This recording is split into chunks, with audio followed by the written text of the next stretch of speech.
terasa pada hari ini kita sudah sampai pada hari yang ke-7 dari bulan Ramadan.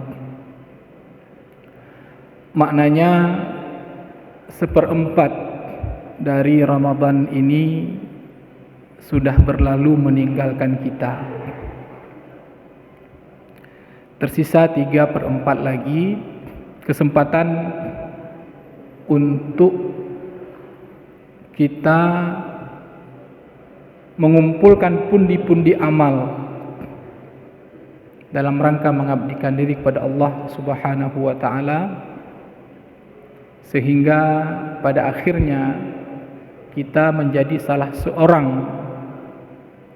yang mencapai derajat muttaqin dan termaktub sebagai salah seorang dari hamba Allah yang terbebas dari api neraka.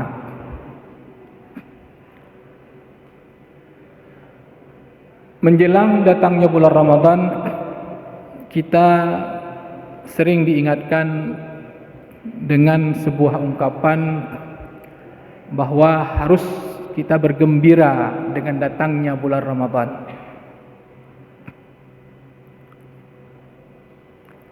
Lalu apakah kira-kira kita benar bergembira dengan datangnya bulan Ramadan ini? Kenapa pertanyaan ini muncul? Karena Ramadan ini dia merubah sistem kehidupan yang sudah biasa kita jalani. Maka ketika perubahan sistem itu, kita perlu untuk beradaptasi dengan sistem yang baru. Ini seperti COVID, ya. Ada adaptasi kehidupan baru. Perubahan yang pertama adalah terjadi perubahan dalam sistem langit, di mana ketika datangnya bulan Ramadan itu dibukanya pintu surga dan dikunci pintu neraka dan dirantai syaitan-syaitan. Siogianya perubahan sistem langit ini juga ikut membawa dampak kepada perubahan sistem dalam kehidupan di dunia. Jadi menjalani puasa Ramadan itu bukanlah sebagai sebuah rutinitas yang secara otomatis ketika terbitnya fajar kita menahan diri dari haus dan lapar dan keinginan syahwat. Ketika datang waktu maghrib kita berbuka, kemudian bebas menyantap apa saja, dan terus begitu bergulir setiap harinya. Itu puasa otomatis.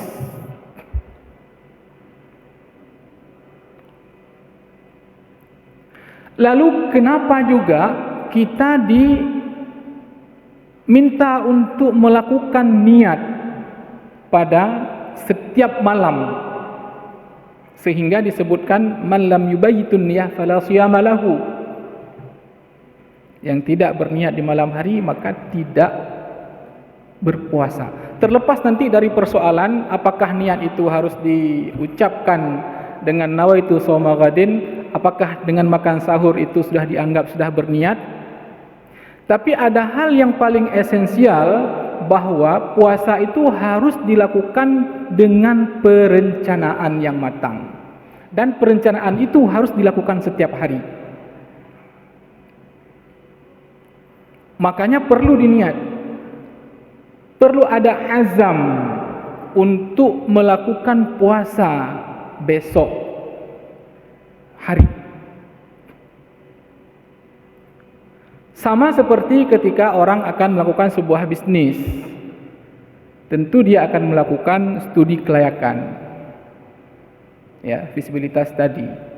Atau ketika dia akan mengajar, tentu dia akan membuat rencana pembelajarannya.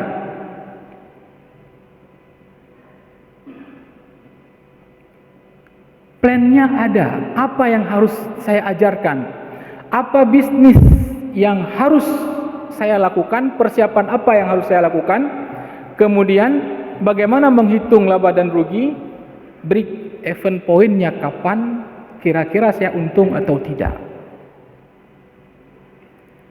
Ramadan juga harus seperti itu, bahwa Ramadan harus dilakukan dengan planning yang matang untuk dijalankan dan dilalui, sehingga pada akhir Ramadan itu kita benar-benar menjadi orang yang masuk dalam kategori itqum minan nar, yang dibebaskan dari api neraka.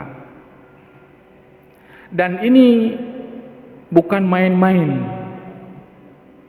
Ya, ketika pembebasan dari api neraka, nyukan cilet-cilet dan apui pika mayang-mayang tu memang benar-benar panas. Makanya perlu ada kesiapan khusus. Lalu kira-kira apa planning kita untuk Ramadan kali ini, sehingga Ramadan ini dia benar-benar berbeda dan memberikan nilai tambah dari Ramadan yang lalu. Kita tahu bahwa Rasulullah ketika menjalankan puasa Ramadan itu melakukan banyak sekali amal-amal ibadah dan amal soleh. Kita juga sadar bahwa ketika datang bulan Ramadan itu semua amal ibadah itu dilipat gandakan.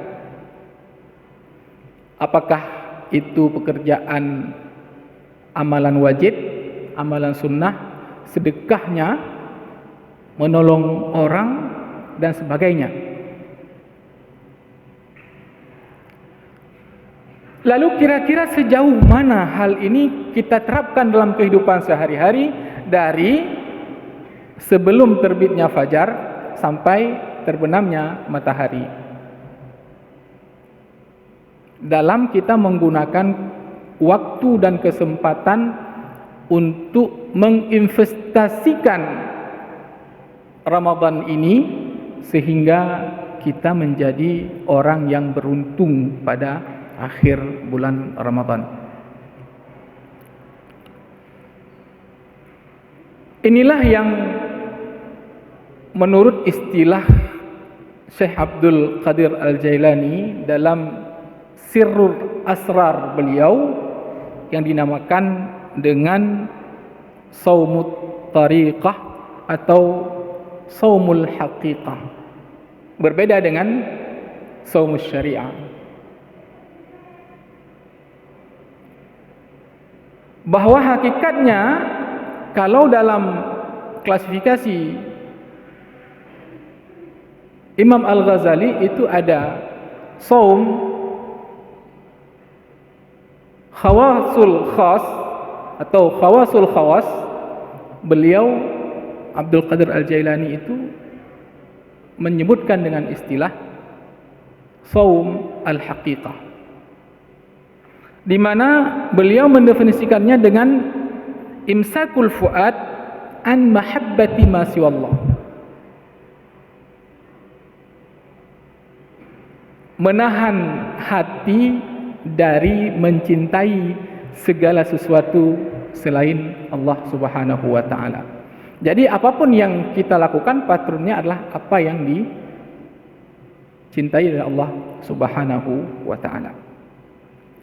Lalu kita lihat sejauh mana planning kita untuk mencapai mahabbah ini. Di mana dalam bulan puasa kita disuruh untuk memberikan bukaan puasa kepada orang lain.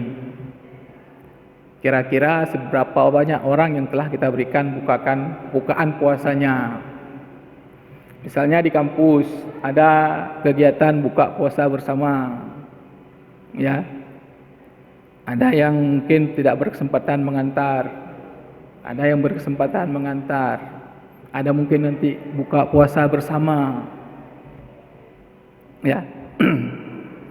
Kemudian banyak misalnya program penyaluran bantuan anak yatim dan sebagainya, santunan fakir miskin. Nah, hal ini jangan menjadi persoalan yang jadi perdebatan. Padahal itu adalah difasilitasi kita untuk melakukan kebaikan. Yang nilai dari apa yang kita lakukan ini apa? Apa yang disebutkan dalam surah Al-Insan, wa yut'imuna at-ta'ama 'ala hubbihi miskinan wa yatiman wa asira. Dia memberi makan kepada orang miskin, anak yatim dan fakir miskin itu dengan sukarela dan sukacita. Innama nut'imukum liwajhillahi la nuridu minkum jazaa'an wala syukura. Benar-benar yang kita berikan itu adalah karena mengharap ridha Allah Subhanahu wa taala, bukan mengharap like dan dislike ataupun untuk share dan bukan share-nya. Lalu daily planning kita apa untuk menyambut Ramadan ini? Dari solat wajib berjamaah, dari solat sunat rawatibnya, dari berdoa sebelum berbuka puasa, dari mungkin solat sunat awabin antara maghrib dan isya, dari solat tarawihnya, kemudian solat tahajudnya, kemudian menggunakan waktu sahur untuk berdoa, membaca Al-Quran, sehingga itu benar-benar membentuk sebuah kebiasaan baru dalam kehidupan kita. Beginilah sebenarnya kehidupan seorang muslim yang keluar dari Ramadan pada nantinya, dari sebelum fajar sampai terbenamnya matahari.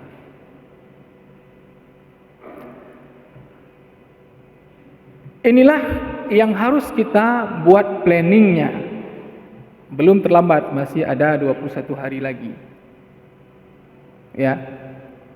Karena kenapa saya ingatkan ini? Karena pada hari pertama itu sudah muncul di WA itu, wow, 29 hari lagi hari raya. Ya, yang baru pun puasa. Baru hari pertama puasa ada muncul, wow, 29 hari lagi sudah hari raya. Ini diingatkan lagi. 24, 21 hari lagi hari raya. Man dalam belum puasa apa cerita pegang.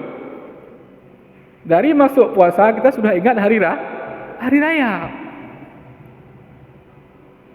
Nah, jadi perlu kita untuk bermuhasabah bagaimana menata bulan Ramadan ini sehingga benar-benar dia menjadi bulan yang membawa berkah, dan kita termasuk salah seorang yang di dalamnya yang mendapatkan bekal yang banyak ketika bulan Ramadan, sesuai dengan perubahan keadaan kehidupan baik yang ada di langit, dan itu harus berdampak kepada perubahan yang ada dalam kehidupan di dunia ini.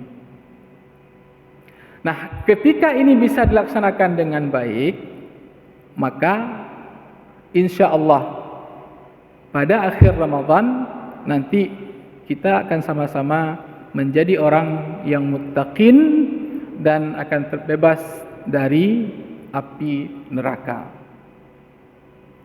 Inilah sebagai sebuah renungan bagi kita semua. Mudah-mudahan ini akan meningkatkan kualitas daripada ibadah puasa kita dalam mengisi bulan Ramadan, dan mudah-mudahan Ramadan kali ini akan berbeda dari Ramadan yang kita lalui sebelumnya. Lebih dan kurang saya mohon maaf. Subhanakallahumma bihamdika asyhadu an la ilaha illa anta astaghfiruka wa atubu ilaik. Wabillahi taufiq wal hidayah. Assalamualaikum warahmatullahi wabarakatuh.